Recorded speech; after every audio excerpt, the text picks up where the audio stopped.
ಕರ್ನಾಟಕದಲ್ಲಿ ಶೋಷಿತ ಜನಾಂಗ ಎಲ್ಲ ಕೂಡ ಬಂದಿದೆ. ಆದರೆ ಇವತ್ತಿನ ಸಂದರ್ಭದಲ್ಲಿ ಆ ಪರಿಸ್ಥಿತಿ ಇಲ್ಲ. ಇವತ್ತು ಅಣ್ಣತಮ್ಮರು ಬೇರೆ ಬೇರೆಯಾಗಿ ಅವರವರ ಪಾತ್ರ ಹೇಳ್ತಕ್ಕಂಥ ಸಂದರ್ಭದಲ್ಲಿ ನಾವೆಷ್ಟೇ ಶೋಷಿತ ಜನಾಂಗ ಒಂದಾಗಬೇಕು, ಎಲ್ಲರಿಗೂ ಕೂಡ ಅಧಿಕಾರ ಸಿಗಬೇಕು, ಎಲ್ಲರಿಗೂ ಕೂಡ ಫ್ರೀಡಮ್ ಸಿಗಬೇಕು ಅಂತ ಹೇಳಿದ್ರು ಕೂಡ ಅದು ಸಾಧ್ಯ ಆಗಲಿಲ್ಲ. ಹಾಗಾಗಿ ಇವತ್ತು ಒಳಮೀಸಲಾತಿ ಅಂತಕ್ಕಂಥ ಒಂದು ಸಮಸ್ಯೆಯನ್ನ ತಲೆದೂರಿದ್ದೇವೆ.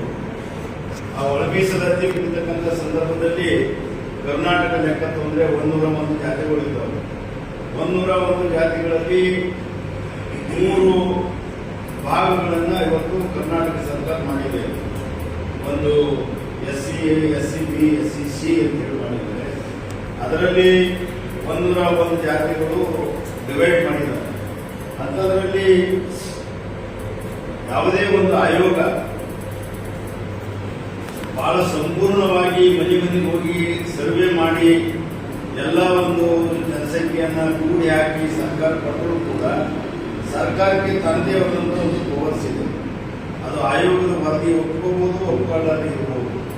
ಹಾಗಾಗಿ ಸರ್ಕಾರ ತನಗೆ ಇನ್ನೂ ಸರಿ ಇರುವುದನ್ನು ಸೇರಿಸಿ ಮಾಡಬಹುದು, ಅಥವಾ ಇದು ಜನರಿಗೆ ಮಾಡಕದ ಅಂತ ಹೇಳಿದ್ರೆ ಅದು ತೆಗೆದು ಮತ್ತೆ ಅದು ಜಾರಿ ಮಾಡಬಹುದು. ಹಾಗಾಗಿ ನಾಗಮೋಹನ್ ವರದಿಯನ್ನು ಕೂಡ ಇವತ್ತು ಸದಾಶಿವ ಆಯೋಗಗಳು ಮತ್ತು ಹಿಂದಿನ ಆಗಿರ್ತಕ್ಕಂಥ ಆಯೋಗಗಳು ಮತ್ತು ಹಿಂದಿನ ಹೆಸರು ಬಸವರಾಜ ಬೊಮ್ಮಾಯಿ ಮಾಡಿರ್ತಕ್ಕಂಥ ಒಂದು ಮಾಧವ ಸ್ವಾಮಿ ನೇತೃತ್ವದ ಒಂದು ಸಮಿತಿ, ಅದರಲ್ಲಿ ಒಳಮೀಸಲಾತಿ ಮತ್ತು ಅದರಲ್ಲಿ ಆಗಿರ್ತಕ್ಕಂಥ ಅವಾಂತರಗಳು, ಅದಾದ ನಂತರ ಬಸವರಾಜ ಬೊಮ್ಮಾಯಿಗಳು ಇದೇ ಒಬ್ಬ ಏನಂತಂದ್ರೆ ಈ ನಮ್ಮ ಈಗೇನು ವರದಿ ಕೊಟ್ಟಿದ್ರು, ಆ ವರದಿ ಕೊಟ್ಟಿರ್ತಕ್ಕಂಥ ಅಧ್ಯಕ್ಷರಿಗೆ SC ಜನ ಎಷ್ಟು, ST ಜನ ಎಷ್ಟು ಅಂತ ಹೇಳಿ ಒಂದು ವರದಿ ಕೊಡಬೇಕು ನಾಗಮೋಹನ್ ಕೇಳಿದಾಗ ಅವರು ಕೂಡ SC 15 ಬದಲಾಗಿ 17 ಇದೆ, ಆಮೇಲೆ ST 3 ಬದಲಾಗಿ 7 ಸೇರಿದೆ.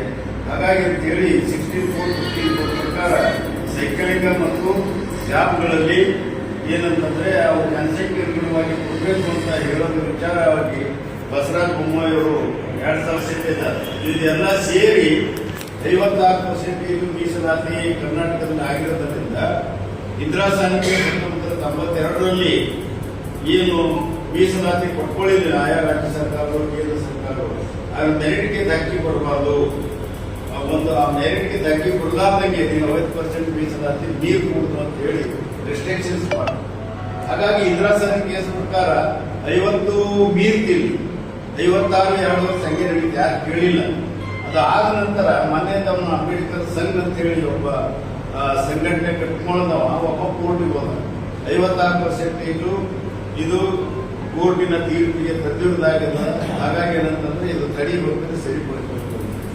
ಹಾಗಾಗಿ KET ಮೊದಲು ಹೋದಾಗ KET ರಚನೆ ಮಾಡ್ತಾರೆ 17 ಮತ್ತು 7 ಕೊಡಲಿಕ್ಕಾಗೋದಿಲ್ಲ, ಅದು ಒಂದು ಕಾನ್ಸ್ಟಿಟ್ಯೂಷನ್ ಅದು ತೀರ್ಪಿಗೆ ವಿರುದ್ಧ ಆಗಿದೆ ಅಂತ ಹೇಳಿ. ಹಾಗಾಗಿ ಮತ್ತೆ ಸರ್ಕಾರ ಖುದ್ದ ಹೈಕೋರ್ಟ್ ಏನಂತಂದ್ರೆ KET ಮಾಡಿರ್ತಕ್ಕಂಥದ್ದು ಏನು ಬಂದಿದೆ ಅದನ್ನು ಮಾಡಿರ್ತಕ್ಕಂಥದ್ದು ಅಫೆಕ್ಟ್ ಮಾಡಬೇಕು ಅನ್ನೋ ರೀತಿಯಲ್ಲಿ ಮತ್ತೆ ನ್ಯಾಯ ಬೇಕಂದ್ರೆ ಕೋರ್ಟು ಅದಕ್ಕೆ ಸ್ಟೇ ಕೊಡಲಿಲ್ಲ. KET ಕೊಟ್ಟದಕ್ಕೆ ಅದು ತಿರುಗಿ ಅದಂತಂದ್ರೆ ಅಡ್ಮಿಟ್ ಮಾಡಬೇಕು ಕೇಸ್. ಇದು ಒಂದು ಕಡೆ ಒಂದು ಅಡ್ಮಿಟ್ ಆಗೋದಿತ್ತು.